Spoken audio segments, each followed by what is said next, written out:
to try and get them closer to their end goal. But it's through their conferences. So it's very much physical conferencing happening all over the world. And now we're trying to support the association community to really understand them from the inside out, to know what's important to them and how can we help them at this time. I've been speaking to associations on pretty much a daily basis to understand their needs, and I do know that what we do at this point will be remembered, whether it's good or whether it's bad. And this is really when the human element is so important. We need to be having these discussions, ongoing dialogue, listening actively to make sure that we can then see how we can help people through these turbulent times. I'm working for destinations that are now not having any visitors, so we're trying to create different opportunities and look at how we can show these cities. So the digital engagement is critical. So I absolutely agree with the speakers that were talking earlier, that the preparation and making sure you do the right thing is so important, and also not the knee-jerk decision to just do something. Make sure you absolutely are doing it for the right reason to get the outcomes that you're looking for. So we've gone from organising lots of activities face-to-face to now seeing how can we create engagement and give our associations what they need by doing digital events. So I was in a small group table earlier, and it was really good to speak to Ricardo about different activities and how we do them. But as your first speaker was saying, people are wanting to connect, they're desperate to connect, and I think it's the real storytelling aspects that we want. We want to hear, what have you done? What have you done that really worked? And what did you do that really didn't work? And don't try that. And I think everybody has these experiences that we can share. So I've really enjoyed the IEF and all these different webinars and virtual meetings that we can attend, because not only are you meeting people that are sharing different experiences, you're getting a really global view as well. And I think that is so important. Yeah. Okay, cool. And I'm trying to get Materne on board. And tell me something, Jane, because this is also a challenge for cities. I understand, for instance, in Italy, they are so concerned right now about the safety that a destination can give to the visitors. Do you see that there will be potential problems from destinations in Italy and the most affected zones also in Spain to be last choice in terms when the recovery starts for people to visit? I think you went a little bit crackly at one point, but I think perception of destinations needs to be addressed. I think that's going to be something that we need to look at. So at the moment, destinations are seeing how they can help with the relief before they plan the recovery. But being ready for recovery is on everybody's minds. How is the landscape going to be? We've had international destinations saying, well, some of the conferences end up going to where the majority of their members are. Maybe they'll rotate a bit more in Europe or maybe in North America and not go to the other regions so much. But we're not hearing that as yet. So I think it has to be the dialogue to understand, is that destination ready? What are the measures in place? And to be keeping people up to date with what you're doing. There was a great Harvard Business Review article that BestCities shared recently, and it was about the heart strategy. And it's trying to open up and to make sure that people understand, what are you doing? What are you going to change once we get through this? And how can you be working together? So okay, we'll have to see. It's really cool. It's really cool that you could be supporting the destinations on that role. And Jane, tell me a little bit more about what kind of digital tools that you use for the engagement among your memberships. What place do these tools have in your plans to work right now? Yeah, at the moment, actually, we've been focusing on Zoom. We've been keeping it quite simple, making sure that we're using tools that we can manage ourselves, because I think also you need to be comfortable in what you're putting on to make sure that it works seamlessly and smoothly. So at the moment, it's just Zoom, and we're really enjoying the breakout groups. But again, through the IEF, understanding more about Mural and all these different tools that we can use, I think for me, who is to date has been more about face-to-face contact, we're all trying to learn more about how to be engaging through a screen. So it's good.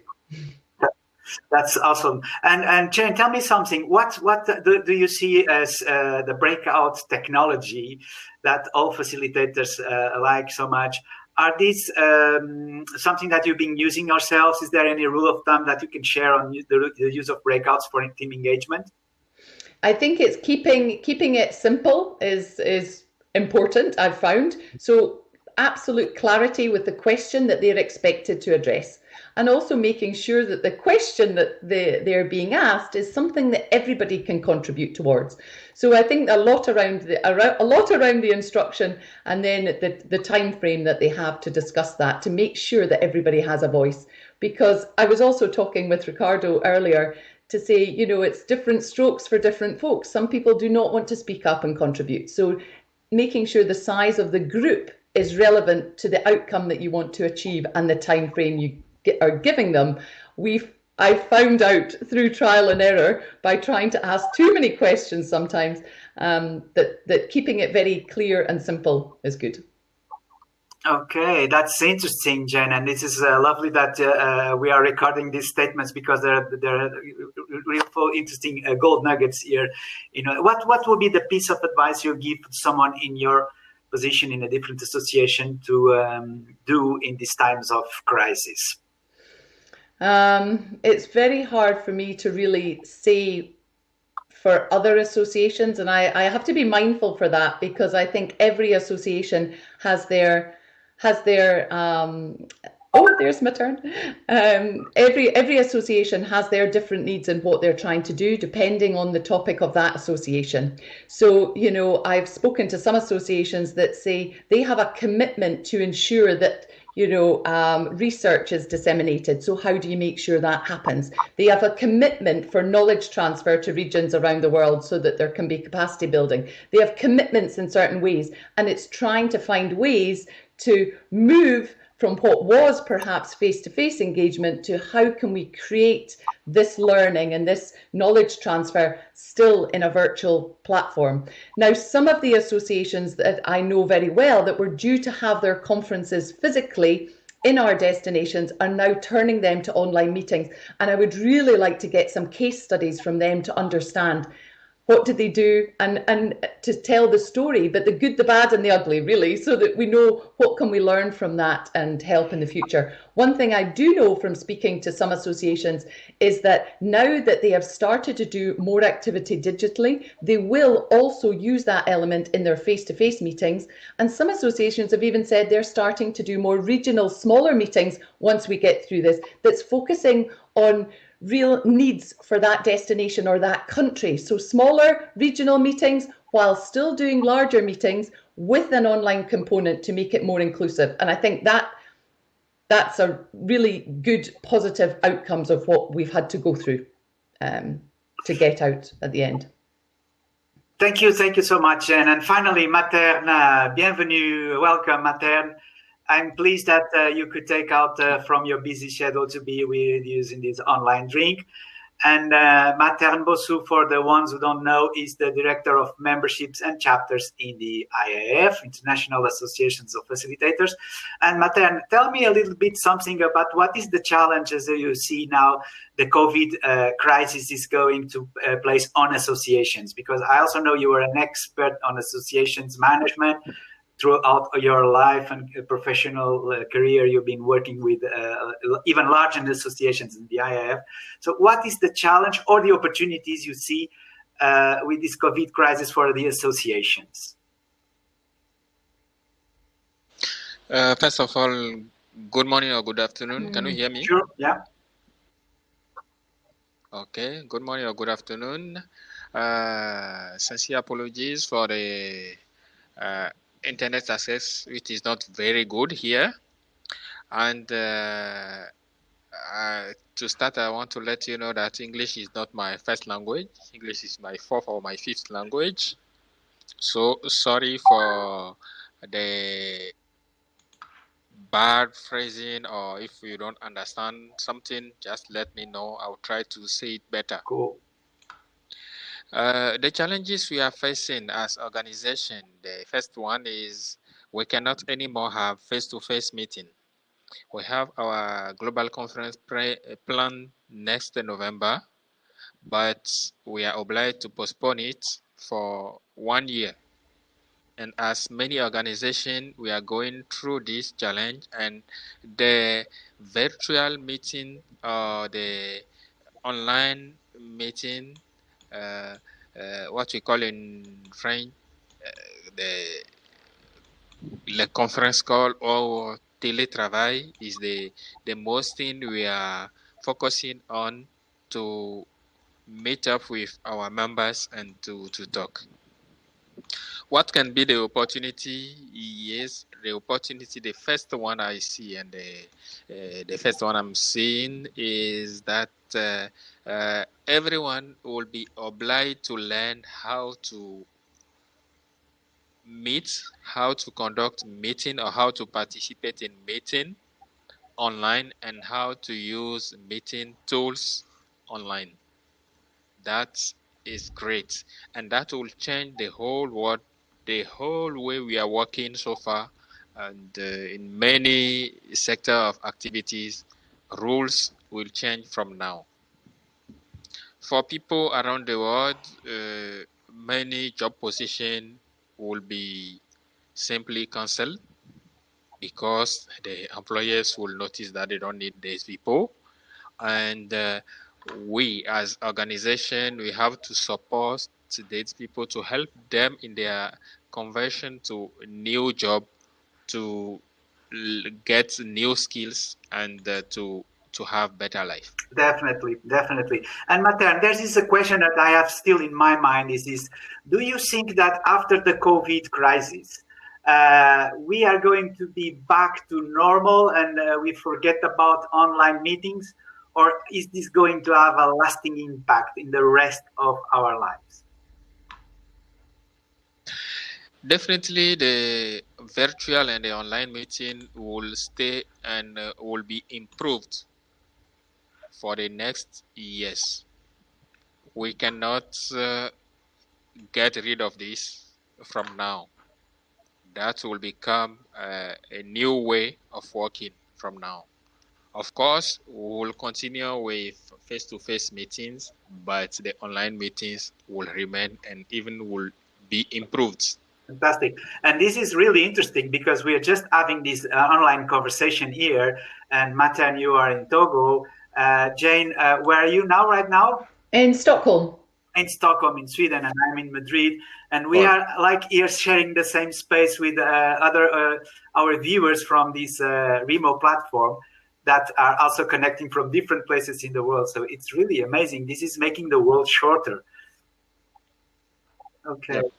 Yep. Cool. Definitely. So I would ask our participants to ask any questions if they like. It's really an interesting chance to talk about how digital tools can help associations to be connected among themselves. If there's not any questions, maybe Jane, you would like to ask any questions to Materne as an IAF, and on the other hand, Materne to Jane. I unfortunately didn't hear anything Materne said. It comes up around unable to stream. So I don't know what's happened at my end. I'm hoping that we have his recording because everyone else must be able to hear. I don't know why I couldn't. So sorry. It not so problem. It's also something we have to deal with is the internet connectivity issues. But we have here a question from Jeremy Liu. Jeremy, I'm so pleased that he could join us. He's the founder of GroupMap, an important digital tool for facilitation. And he asks, I hear people say there's a lot of pain in the system. Has this been your experience? Come again, please. The question is, there's a lot of pain in the system. I suppose that in the system is that using online systems, right? Has this been your experience? Right now, I didn't get a good access. I'm not the image on my screen is not clear, and I still have in front of me loading space. That means yes, the system is not working well. Why? It's I interesting don't know. because also Jane is not able to see you. Did you listen to this, Jane? No? I can't hear anything. I don't know what's happened. I can hear you, Paul, but not Materne. Okay, it's that answers your question, Jeremy. Maybe still there's pain in the system. Internet. I'm not sure if this is due to the fact that there's a huge demand now because everybody now is working remotely. So this is putting an extra stress on internet. I know from my own experience because at my home I have my kid also doing. Remote education is talking with his teachers, and obviously the rest of the family is watching TV. So this is definitely a huge stress on bandwidth. We have another question from Ricardo Mestre, a Kanban expert that is also joining us today. So in your experience, how people are adapting the medium used to the type of message urgency, right? So, for instance, would the fact that we need to communicate urgently requires us to use different tools?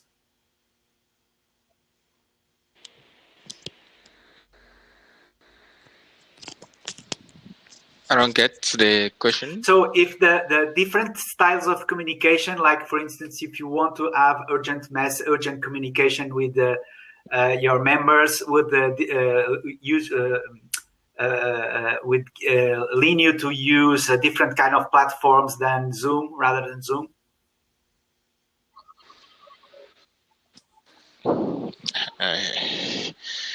The access is getting bad. Okay, Jane, did you? Yeah. Can you answer the question maybe from your experience? Do you think there will be a choice of medium in terms of digital medium for the kind of communications you need to do with your members? Yes, well, with the Alliance, we've recently set up Basecamp and to try and get everyone engaged a bit more in that sense. Rather than by email, so that's what we are doing, and then there still is WhatsApp messaging, I suppose. Maybe that's for really urgent things. You send someone a WhatsApp. Okay, cool. So WhatsApp for urgent messages and Basecamp for people people engage. Yes, that's interesting. I think that Materne has left us for some reasons of connectivity because Materne, you're back. Good. Okay, I think it's better now. Much better. Yes. Jane just answered about the WhatsApp. Do you think WhatsApp could be a useful channel for association communication? Yes, I think as far as we can use it to share ideas, to share point of view, each single tools we can use to discuss, to talk, to share ideas, to make decision will be good for us. And amazing. So definitely, Ricardo, the answer to your question is yes. There will be different medium that we could use for addressing different needs. In the case of Jane Cunningham and the BestCities Alliances, they are starting to implement Basecamp, not Slack, but Basecamp for ongoing conversations with members. And for urgent matters, definitely WhatsApp could be used. And also Materne considers that to be a very useful tool for keeping conversations within the chapters and if not globally. Definitely. So Jane, Materne, thank you so much for your presence. I'm seeing a question from Jeremy. What is your favorite warm-up, icebreaker, or opening activity for your online meeting or event? Okay. I just want to share a quick experience I have on that. You can think about anything you can do. You can ask, for example, to the participants in your online meeting to take a coin, money, to see the year on it, and to talk about what was special for them during this year, for example. Amazing. That's good. That will allow everyone to talk from the beginning. That's a very, very interesting tip, Materne, because the engagement is so necessary. So we'll take a coin from our pockets and see the date and then start to talk about what happened there. Cool. Yes. Cool. We have that on a record. Cool. Any more questions? And we're having a response and reactions from the participants. Any more questions to close this session, as we are going to have still a couple of minutes for the tables, and then we'll close this online drink session. Thank you so much, Jane, Materne, for your time to be here. Thank you, Paul. Thank you, Jane. Oh, hang on a minute. There's a question here from Ricardo. Ricardo Mestre wants to ask a question. Okay, in your experience, how people are adapting? No, that one was already answered. Sorry. Ricardo is placing a question in the chat or in the questions and answers. How people are dealing with focused time versus interruptible time? Well, that's an interesting question. Come again. How people are dealing with focused time versus interruptible time? Yes, but yes, this is a challenge, of course, because we are working from home. Right now, I have my son 3-4 meters far of me playing games on the TV. Yes, sometimes you will be stopped and you will be disturbed. That is the new way of the life, and we have to deal with all this. We have all capacity to take over, to go through all this, and to make the job we are doing better. There is no a specific tip I can give you right now, but it depends on the case. If you're alone at home and someone is ringing at the door, what will you do? You will just excuse yourself in the meeting and go quickly look at the person who is knocking at the door.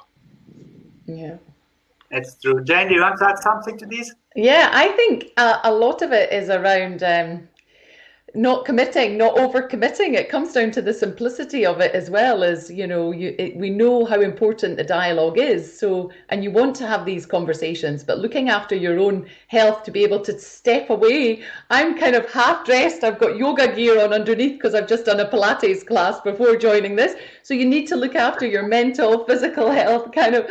And then there's times when you do have to step away and say, no, I need to focus now on family time. But it's interesting that I now feel that I can reach out to people more, because people are at home, but respectfully giving them the chance to, of course, say no, they're busy with other meetings, or to find a time that suits them. So I think we're all trying to tread carefully and try and find the right way of approaching people and having focused time. But certainly with the online engagements we're doing, making sure that people are not signing a contract at the start, but being committed to that activity, and that you want them to be there and you want them to be present and you promise them it won't be too long, and that you have them engaged by asking questions or being able to speak. I think then you do get their interrupted time for that session. And I think that's important, that they understand what's expected from them before going into a meeting, so that they can assess what the outcomes are going to be for them and if it's worth their time. So I think we all need to be mindful of what we can do ourselves and why we are doing different activities. Okay, Jane, thank you so much. And Materne, thank you so much. And even in spite of the language barriers, because myself also I'm not an English native, I speak Globish. I just understand about this language a few days ago when I was in another meeting, and Globish is the English I speak. And Materne, I think you did really shared a lot of important insights. So as you, Jane. I'm really thankful for your presence here, because you have busy schedules and there's so much going on. Thank you so much for these online drinks, and let's keep the conversations now at the tables. Cheers. Thank you. Cheers. Thank you.